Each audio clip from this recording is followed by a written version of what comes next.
نحمده ونصلي على رسوله الكريم اما بعد فقد قال الله تبارك وتعالى كما ورد في سورة الحجرات اعوذ بالله من الشيطان الرجيم بسم الله الرحمن الرحيم وإن طائفتان من المؤمنين اقتتلوا فأصلحوا بينهما فإن بغت إحداهما على الأخرى فقاتلوا التي تبغي حتى تفيء إلى أمر الله فإن فاءت فأصلحوا بينهما بالعدل وأقسطوا إن الله يحب المقسطين إنما المؤمنون إخوة فأصلحوا بين أخويكم واتقوا الله لعلكم ترحمون صدق الله العظيم رب اشرح لي صدري ويسر لي أمري واحلل عقدة من لساني يفقهوا قولي اللهم ربنا ألهمنا رشدنا وأعذنا من شرور أنفسنا اللهم أرنا الحق حقا وارزقنا اتباعه وأرنا الباطل باطلا وارزقنا اجتنابه اللهم وفقنا لما تحب وترضى وتقبل منا فإنك خير المتقبلين آمین یا رب العالمین۔ مسلمانوں کی حیات ملی میں جو ایک بڑا حادثہ ہو سکتا ہے اور ایک بڑا رخنہ پیدا ہو سکتا ہے، افواہوں پر بغیر تحقیق و تفتیش کے عمل کر لینے سے اس پر روک دیا گیا تاکہ کوئی رخنہ پیدا نہ ہو، کوئی جھگڑا نہ ہو، بلکہ یہ کہ بات اچھی طرح تحقیق و تفتیش کے بعد جو ہے اس کے ضمن میں بھی اقدام کیا جائے۔ اب دوسرا معاملہ آ رہا ہے، دوسرا بڑا حکم۔ دیکھیے، مسلمان ہوں، صحابہ ہوں، کوئی بھی ہو، بہرحال انسان ہے، اور حضور نے فرمایا کل بنی آدم خطاؤن وخیر الخطائین التوابون، تمام بنی آدم خطا کار ہیں، اور البتہ ان خطا کاروں میں بہتر وہ ہے کہ جو توبہ کرنے والے ہیں۔ پھر یہ کہ ظاہر بات ہے اختلاف کا پیدا ہو جانا یہ بھی انسان کی فطرت کے اندر ہے، اس کی سرشت میں ہے۔ ایک رائے میری ہے، ایک رائے آپ کی ہے، آپ اپنی رائے پر جازم ہیں، میں اپنی رائے پر جازم ہوں۔ اچھا، ایک معاملہ اختلاف رائے کی حد تک رہ گیا، چلیے اس سے آگے کوئی اقدام نہیں ہوا۔ ایک یہ کہ اس پر جتھا بندی ہو گئی، جتھا بندی جو ہے ایک درجے میں ہاتھا پائی پہ آ گئے یا باقاعدہ جنگ ہو گئی، یہ ساری صورتیں مسلمانوں میں بھی ممکن ہیں۔ لہذا اب یہ بات آ رہی ہے کہ اگر کہیں مسلمانوں میں فساد کی چنگاری بڑک اٹھے تو کیا کرو؟ بہرحال انسانی معاشرہ ہے، صحابہ کرام کے درمیان جنگیں ہوئی ہیں، حضرت علی رضی اللہ تعالیٰ ایک طرف ہے، حضرت عائشہ، حضرت طلحہ، حضرت زبیر دوسری طرف ہے، جنگ جمل کے اندر۔ پھر جنگ صفین میں حضرت علی ایک طرف ہے اور حضرت معاویہ اور حضرت عمرو بن العاص دوسری طرف ہے۔ تو یہ صورتحال صحابہ میں بھی پیش آئی ہے، تو اس کو یہ نہیں سمجھنا چاہیے کہ یہ لازماً کفر ہے، نہیں۔ مسلمانوں میں، اہل ایمان میں، صحابہ میں بھی اختلاف ہو سکتا ہے، اور اختلاف جو ہے وہ قتال تک بھی پہنچ سکتا ہے، جس کے لیے ثبوت ہمارے پاس تاریخ میں موجود ہے۔ لہذا یہاں فرمایا، لیکن اس کے ضمن میں ہدایت کیا دی جا رہی ہے؟ وَإِن طَائِفَتَانِ مِنَ الْمُؤْمِنِينَ اقْتَتَلُوا، اگر دو گروہ اہل ایمان میں سے باہم لڑ ہی پڑے، یعنی وہ اختلاف جتھا بندی جو ہے اس کے بعد آگے زبانی کلامی سے آگے بڑھ کر باقاعدہ جنگ کی نوبت بن جائے، اس انتہا تک بھی پہنچ جائے معاملہ، اور یہ پہنچ سکتا ہے۔ اس سے ثابت ہوا کہ ان کے ایمان میں کوئی نفی نہیں ہوئی، اس لیے کہ ان طائفتان من المومنین ہے، وہ دونوں مومن، حضرت علی بھی مومن ہے الحمدللہ، حضرت عائشہ مومنہ ہے، حضرت زبیر، حضرت طلحہ، جیسے حضرت علی عشرہ مبشرہ میں شامل ہے، ایسے ہی وہ دونوں بھی عشرہ مبشرہ میں شامل ہیں۔ تو اس کو یہ نہیں سمجھنا چاہیے کہ وہ کافر ہو گیا، ان میں سے کوئی ایک گروہ، معاذ اللہ، نہیں، اختلاف تھا، اختلاف شدت اختیار کر گیا، اور خاص طور پر چونکہ ہوا دینے والا ایک سبائی عنصر موجود تھا، عبداللہ ابن سبا یہودی، اس کی سازش موجود تھی، اس کی وجہ سے وہ آگ جو ہے بھڑکا رہے تھے۔ ان طائفتان من المؤمنین اقتتلوا فاصلحوا بینہما، اب یہ پہلی دفعہ ہے اس قانون کی، تو ان کے درمیان صلح کراؤ، ان ڈفرنس جائز نہیں ہے۔ اچھا جی، اپنا معاملہ خود طے کرے، اب ہم نہیں اس میں معاملے میں پڑھتے۔ یہ ہوتا ہے ایک انسان کے لیے جو ہے عافیت کا گوشہ، یہ ہے اب میں اس کا ساتھ دوں گا تو دوسرا ناراض ہوگا، دوسرا آزاد دوں گا تو یہ ناراض ہو جائے گا، تو میں تو اس چکر میں پڑتا ہی نہیں، یہ جائز نہیں، یہ روا نہیں، یہ انڈیفرنس جائز نہیں، اس لیے کہ یہ بھڑک کر آگ اگر اور بڑھتی ہے تو نقصان کسے پہنچ رہا ہے؟ ملت کی وحدت ختم ہو رہی ہے نا، ملت کی وحدت جو ہے تقسیم ہو رہی ہے تفرقے کے اندر، تو جو خیر کی طاقت تھی، کنتم خیر امت اخرجت للناس، تم تو لوگوں کے لیے نکالے گئے ہو تاکہ لوگوں کی اصلاح کرو، تو خیر کی طاقت منتشر ہو جائے گی، کمزور ہو جائے گی، ضعیف ہو جائے گی، تو دیکھیے کہ کہاں سے کہاں تک پہنچتا ہے اس کا نتیجہ۔ لہذا جس کو کہتے ہیں انگریزی میں نپ دی ایول ان دی بڈ، جہاں کہیں ایسا معاملہ ہو فوراً صلح کراؤ، یہ صلح کرانا تمہارا فرض ہے، لا تعلقی جو ہے اور غیر جانبداری جائز نہیں ہے۔ دیکھو کون حق پر ہے اور کون غلط کام کر رہا ہے، جو حق پر ہے اس کے آگے آ رہا ہے کہ اس کا ساتھ دو۔ تو پہلی بات یہ ہے کہ یہ جو ہمارا عام عافیت کو شانہ ایک طرز عمل ہوتا ہے کہ صاحب ٹھیک ہے اپنا جھگڑا یہ خود نپٹائیں، یہ چھوٹے سے چھوٹے معاملے میں بھی ٹھیک نہیں ہے۔ فرض کیجئے 5-7 بھائی ہیں، ان میں سے 2 بھائیوں میں جھگڑا ہو رہا ہے، اب جو باقی 5 ہیں وہ کہتے ہیں جی ہمیں اس سے کیا غرض، ہم خام خواہ اس کا ساتھ دیں گے تو وہ ناراض ہوگا، اس کا ساتھ دیں گے تو وہ ناراض، یہ صحیح نہیں ہے، جائز نہیں ہے۔ صلح کراؤ، دیکھو حق کی کیا بات ہے، فاصلحوا بینہما، صلح کراؤ ان کے مابین۔ یہ تو پہلی دفعہ ہو گئی۔ اب دوسری دفعہ اسی قانون کی کیا ہے؟ فَإِن بَغَتْ إِحْدَاهُمَا عَلَى الْأُخْرَى، پھر اس کے بعد اگر ایک گروہ زیادتی کرتا ہے دوسرے پر، فَقَاتِلُوا الَّتِي تَبْغِي، تو اب لڑو تم اس کے ساتھ کہ جو بغاوت کر رہا ہے۔ یعنی صلح کرا دی گئی، معاملات طے ہو گئے، کوئی شرائط طے ہو گئی، ایک گروہ اس کے باوجود جو ہے اڑا ہوا ہے اور اکھڑا ہوا ہے، اور جو ہے وہ صلح کے سامنے جھکنے کو تیار نہیں ہے، یا صلح کرنے کے بعد پھر وہ غلط اقدام کرتا ہے، تو اب اس کا کیا مطلب ہے کہ اب یہ جھگڑا 2 فریقوں کے درمیان نہیں رہا، بلکہ وہ در حقیقت پوری امت کو چیلنج کر رہا ہے۔ امت نے ان کے درمیان صلح کرائی تھی، اب اس صلح کی پابندی اگر نہیں کر رہا ہے تو اس کا اقدام اس دوسرے فریق کے خلاف نہیں ہے، امت کے خلاف۔ لہذا تمہارا کام یہ لڑو، جو فریق حق پر تھا اس کے ساتھ ہو کر اس سے لڑو کہ جو زیادتی کر رہا ہے، جو صلح کی حدود سے تجاوز کر رہا ہے، جو صلح کے بعد بھی ظلم جو ہے اس کے اوپر اڑا ہوا ہے۔ فَإِن بَغَتْ إِحْدَاهُمَا عَلَى الْأُخْرَى فَقَاتِلُوا الَّتِي تَبْغِي حَتَّى تَفِيءَ إِلَىٰ أَمْرِ اللَّهِ، یہاں تک کہ وہ لوٹ آئے اللہ کی بات کی طرف۔ یعنی امت نے جو صلح کرائی تھی وہ گویا کہ اللہ اسے اپنی طرف منسوب کر رہے ہیں کہ جو تم نے صلح کرائی تھی وہی در حقیقت ہمارا فیصلہ ہے، تو وہ امر اللہ ہے جو کہا گیا تھا فاصلحوا بینہما، اب لوگوں نے پڑھ کر ان کے درمیان صلح کرائی تو یہ امر اللہ بن گیا۔ اب اگر وہ در حقیقت اس سے تجاوز کر رہا ہے تو وہ اللہ تعالیٰ کے حضور سے تجاوز کر رہا ہے، تو یہاں تک کہ وہ اللہ کے امر کی طرف لوٹ آئے، پھر سر جھکا دے، پھر تسلیم کر لے، جو فیصلہ ہے، جو صلح ہے، اس کے سامنے سر تسلیم خم کر دے۔ یہ 2 ہو گئی، اب جنگ ختم ہو گئی، کیونکہ جو باغی تھا گروہ اس نے قبول کر لیا ہے کہ ٹھیک ہے ہم سے زیادتی ہو گئی دوسری مرتبہ، اب ہم جو ہے صلح کرنے کے لیے اثر نو تیار ہیں۔ تیسری دفعہ کیا ہے؟ اب ایک دیکھیے، ایک آیت کے اندر یہ پورا قانون اور مختلف دفعات کے حوالے سے میں عرض کر رہا ہوں تاکہ آپ کو معلوم ہے کہ پورا قانون ہے۔ سب سے پہلے یہ اصلحوا بینہما، نمبر 2 فَإِن بَغَتْ إِحْدَاهُمَا عَلَى الْأُخْرَى فَقَاتِلُوا الَّتِي تَبْغِي حَتَّى تَفِيءَ إِلَىٰ أَمْرِ اللَّهِ، نمبر 3 فَإِن فَاتَ فَأَصْلِحُوا بَيْنَهُمَا بِالْعَدْلِ وَأَقْسِطُوا، پھر دوبارہ صلح کرا دو ان کے مابین، لیکن دیکھنا ایسا نہ ہو کہ کہ اب تم لڑے ہو اس فریق کے خلاف جو باغی تھا، تو اب کوئی زیادتی اس پر ہو جائے، ہے وہ بھی مسلمان، چاہے اس نے جرم کیا ہے، لیکن دوبارہ صلح کے اندر بھی عدل اور قسط ملحوظ رہے، عدل اور انصاف، زیادتی کسی پر نہیں ہونی چاہیے۔ فَإِن فَاتَ فَأَصْلِحُوا بَيْنَهُمَا بِالْعَدْلِ، اور دیکھیے ایمفیسائز کرنے کے لیے، زور دینے کے لیے 2 الفاظ لائے گئے، فَأَصْلِحُوا بَيْنَهُمَا بِالْعَدْلِ وَأَقْسِطُوا،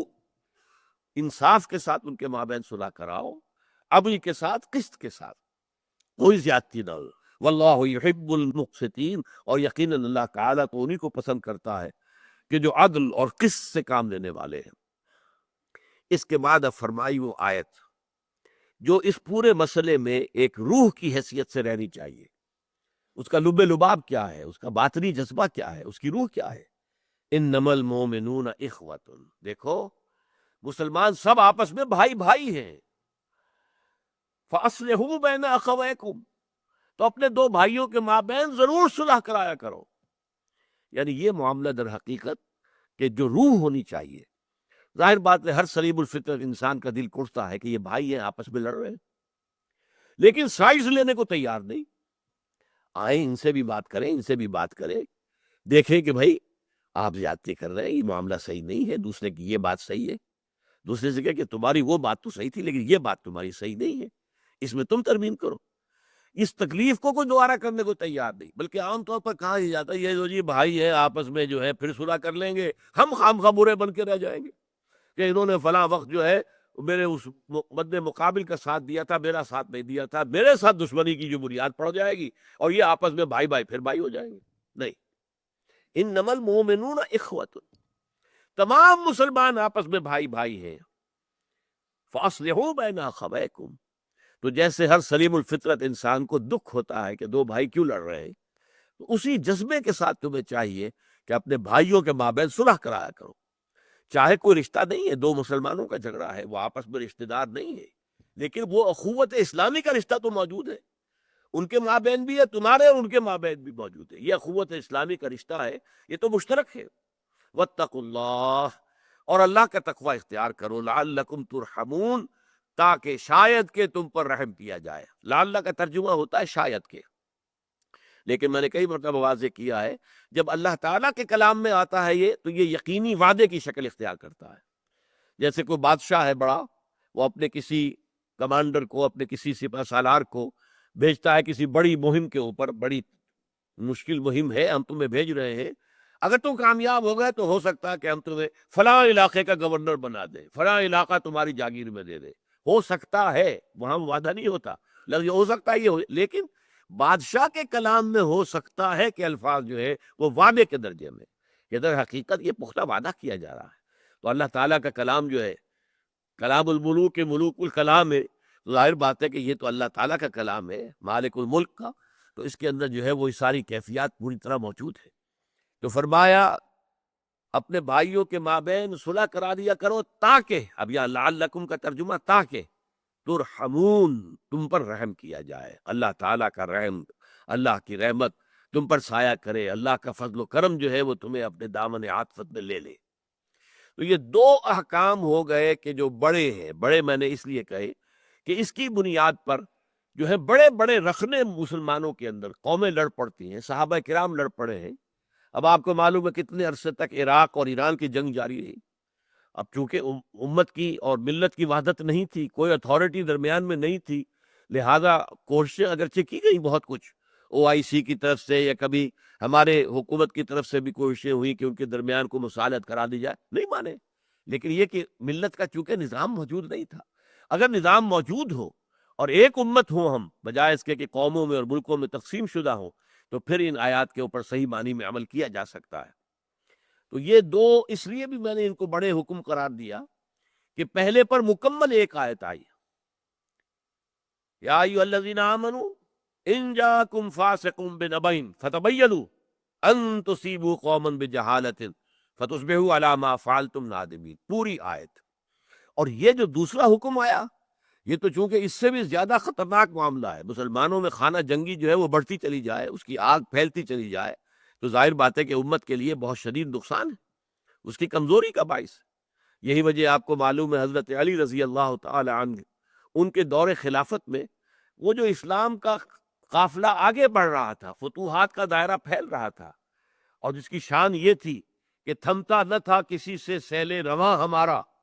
ہمارا یہ سیلاب جو ہے فتوحات کا، اس کو روکنے والی کوئی طاقت خارج میں موجود نہیں رہی تھی. لیکن جب آپس کی خانہ جنگی ہو گئی اور اتنے بڑے پیمانے پر ہو گئی،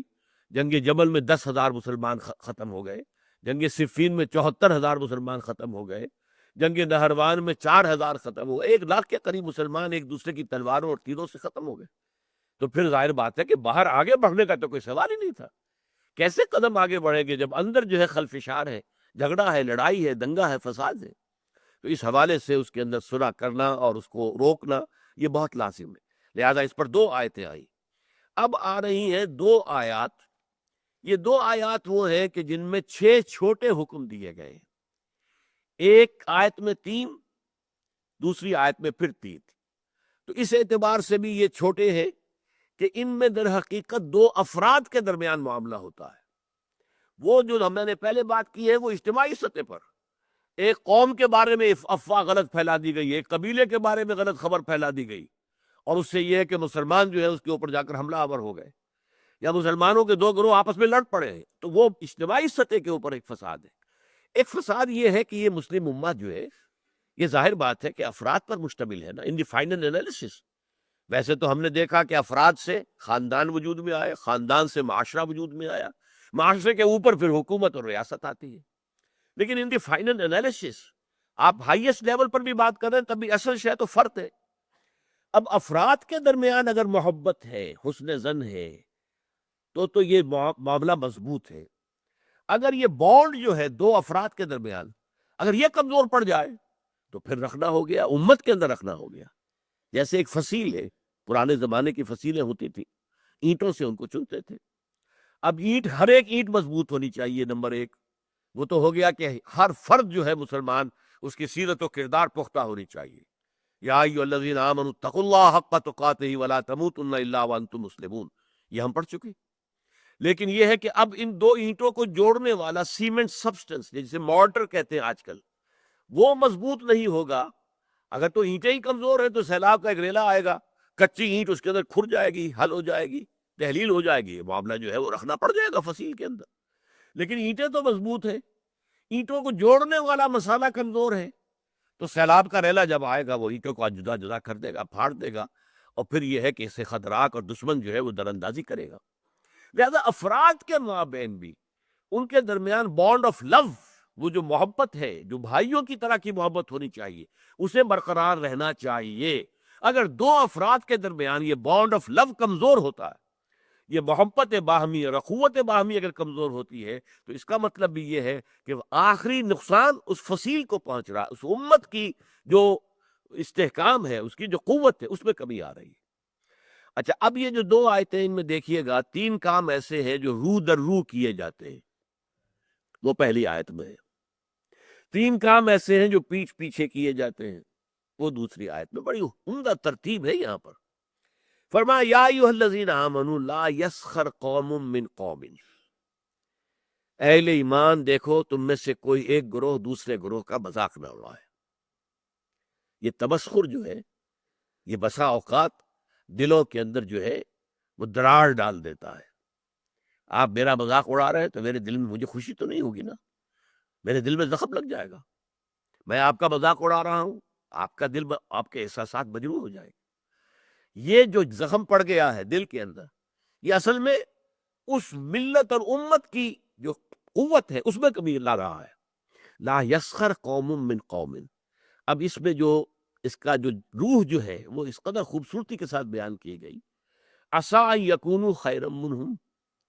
ہو سکتا ہے کہ وہ جن کا مذاق اڑایا جا رہا ہے وہ بہتر ہوں اللہ کی نگاہ میں ان سے کہ جو مذاق اڑا رہے ہیں۔ زیادہ مذاق اڑتا ہے کسی ظاہری چیز پر، کسی کی شکل و صورت معمولی ہے، کمزور ہے، کوئی اور اس کے اندر عیب ہے، کوئی جسمانی اس کو کوئی کمی ہے کسی اعتبار سے، یا کوئی اور شے ہے، اس لیے آپ اس کا مذاق اڑا رہے ہیں۔ ہو سکتا ہے کہ اس کے اندر کوئی دوسری شے ایسی ہو کہ جس کی بنا پر وہ اللہ کا محبوب ہو، اللہ کو بہت پسند ہو، تمہیں کیا معلوم؟ تم نے ایک ظاہری سی شے کو دیکھ کر اس کے اوپر مذاق اڑا دیا اس کا، تمہیں کیا معلوم اس کی باطنی شخصیت، اس کی سیرت، اس کا کردار، اس کے دل و دماغ میں اللہ تعالیٰ کی محبت، اللہ کے رسول کی محبت کس درجے ہے، یو ڈونٹ نو۔ تو تم گویا کہ نہ صرف اپنے بھائی کا دل مجروح اور اس کے احساسات کو مجروح کرو گے، بلکہ یہ کہ در حقیقت یہ تمہارا اقدام اللہ کے خلاف ہو جائے گا، کہ جنہیں اللہ اپنا محبوب رکھتا ہو، پسند کرتا ہو۔ اس لیے کہا گیا ہے نا، من عادی لی ولیا، یہ حدیث قدسی ہے کہ جس شخص نے میرے کسی دوست سے دشمنی رکھی، فقد آذنتہم، تو میں نے پھر ان کو الٹیمیٹم دے دیا ہے جنگ کا، وہ میرے خلاف ہے، میرے دشمن ہے، اسی کہ میرے ایک دوست، میرے ایک ولی کا استہزاء کر رہے ہیں، مذاق اڑا رہے ہیں، دشمنی کر رہے ہیں۔ تو یا ایھا الذین آمنوا لا یسخر قوم من قوم عسیٰ ان یکونوا خیرا منہم ولا نساء من نساء۔ دیکھیے عام طور پر قرآن میں یہ نہیں ہوتا صرف مردوں کے ساتھ گفتگو ہوتی ہے، مردوں کے صیغے میں، مذکر صیغے میں، اسی میں تابع ہو کر خواتین بھی ہے۔ نماز قائم کرو، اقیم الصلاح، صیغہ جو ہے مذکر ہے، لیکن ظاہر بات ہے کہ اس میں جو بھی خواتین ہیں مسلمان وہ بھی شامل ہیں۔ اس کو ہم کہتے ہیں برسبیل تغلیب، کہ جو معاشرے میں غالب عنصر ہے اس سے خطاب کر لیا گیا، تو جو اس کے تابع ہے وہ خود بخود اس کے اندر شامل سمجھا گیا۔ لیکن یہ معاملہ ایسا کہ اس میں دوہرا کر بات کی جا رہی ہے، ولا نساء من نساء، اور نہ ہی کوئی عورتیں جو ہے دوسری عورتوں سے مذاق اڑائیں، عسیٰ ان یکن خیرا منہن، اس لیے کہ ہو سکتا ہے کہ وہ جن کا مذاق اڑایا جا رہا ہے وہ بہتر ہو ان سے کہ جو مذاق اڑا رہی۔ چونکہ عورتوں میں یہ مرض زیادہ ہوتا ہے، جیسے چونکہ ان کا دائرہ کار محدود ہے تو ذہن کا بھی دائرہ اتنا ہی محدود ہوتا ہے۔ جب دائرہ محدود ہوگا تو چھوٹی چیزیں زیادہ بڑی نظر آئیں گی، ان کی اہمیت زیادہ ہو جاتی ہے، میگنیفائڈ ہو جاتی ہیں چھوٹی چیزیں۔ اب عورتیں جو ہے کسی کے لباس ہی کے اوپر فکرہ چست کر دیں گی، یہ تو بڑا پرانا فیشن تھا، یہ پتہ نہیں دقیانوسی کہاں سے آ گئی ہے اس طرح کے کپڑے پہن کر، یہ تو فیشن ہی اب ختم ہو چکا ہے، یا اور کچھ ہے کسی اور طریقے سے، کسی کے زیورات کے اوپر، کسی کے اور انداز پر وہ فکرے چست کر دینا، مذاق اڑانا، یہ خاص طور پر عورتوں میں، چونکہ جیسا کہ میں نے عرض کیا ایک ہے دائرہ کار مردوں کا، وہ باہر کی دنیا کا، وسیع تر دنیا میں جا کر ان کے معاملات ہے، میل جول ہے، گفتگو ہے، کاروبار ہے، بھاگ ہے، دوڑ ہے، سب کچھ ہے۔ خواتین کا دائرہ چونکہ اپنے گھر کے چار دیواری کے اندر عام طور پر محدود ہے، لہذا ان کے اندر پھر یہ چھوٹی چیزیں زیادہ بڑی ہو جاتی، اور اسی لیے یہاں پر دہرا کر جو ہے حکم جو ہے لایا گیا، یا ایھا الذین آمنوا لا یسخر قوم من قوم عسیٰ ان یکونوا خیرا منہم ولا نساء من نساء، نہ ہی عورتیں کریں کوئی ایک عورتوں کا گروہ دوسری گروہ کسی کا مذاق اڑائے، عسیٰ ان یکن خیرا منہن، ہو سکتا ہے کوئی ایک عورت فرض کیجئے بدصورت ہے بیچاری، صورت اللہ نے بنائی ہے، کیا پتا اس کی سیرت کتنی اچھی ہو، وہ کتنی عابدہ ہو، قانتہ ہو، وہ کتنی اللہ تعالیٰ کی کے نزدیک جو ہے وہ اللہ کو محبوب ہو، اللہ کو پسند ہو، کیا پتا۔ صورت شکل اللہ نے بنائی ہے، کسی انسان نے خود تو اپنے آپ کو گھڑا نہیں ہے، بلکہ اللہ تعالیٰ جیسے چاہتا ہے وہ اسی طریقے سے ہمارا جو ہے ہمارے اعضاء جو ہے ان کو جوڑ دیتا ہے۔ تو اس حوالے سے مذاق اڑانا جو ہے، اور یہ میں آپ سے عرض کر دوں بسا اوقات دوستوں کے اندر ایک چیز مذاق عام ہو جاتی ہے اور برداشت بھی کرتے ہیں، وہ ٹھیک ہے مذاق ہے کوئی بات نہیں، لائٹ موڈ میں کہا ہے۔ کبھی ایسا ہوتا ہے نفسیاتی طور پر کہ اس آدمی کا موڈ کہیں آف ہے اور وہی مذاق آپ نے اس وقت کر دیا، وہ بالکل تیر کی طرح جا کر لگے گا، آپ کو نہیں معلوم کہ اس وقت اس کی نفسیاتی کیفیت کیا ہے، اس کی طبیعت بہت ریسیپٹیو ہوئی ہوئی ہے، حساس ہوئی ہوئی ہے، اس میں تم نے وہ مذاق اگر دوبارہ کر دیا اس سے اور استہزاء کیا، وہ جا کر تیر لگے گا اس کے کلیجے کے اندر یا دل کے اندر، اور ظاہر بات ہے وہ زخم جو ہوگا پھر وہ، اسی لیے عربی میں کہاوت ہے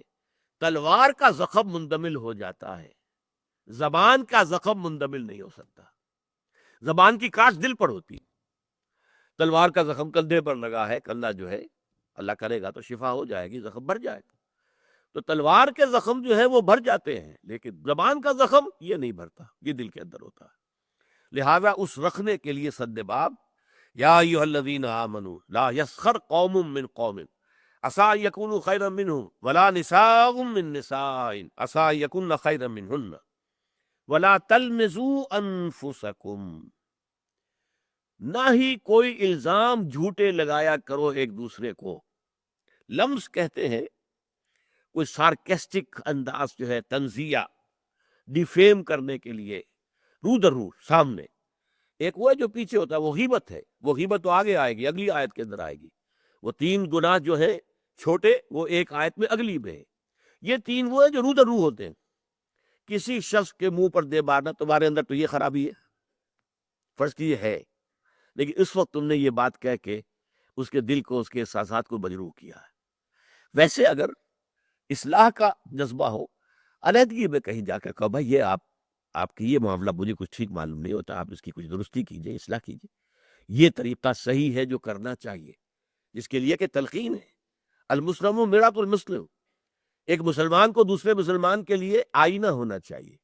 کہ جیسے آئینے میں میں دیکھتا ہوں ارے یہاں پہ کیا داغ پڑ گیا ہے میں اس کو صاف کروں، اسی طریقے سے ایک مسلمان دوسرے مسلمان کو اس کے داغ دھبے بتائے، لیکن پبلک میں نہیں، رو در رو نہیں، سب کے سامنے نہیں، بلکہ علیحدگی کے اندر جا کر، تاکہ اسے بھی اندازہ ہو کہ یہ میری اصلاح چاہتا ہے، میرا خیر خواہ ہے،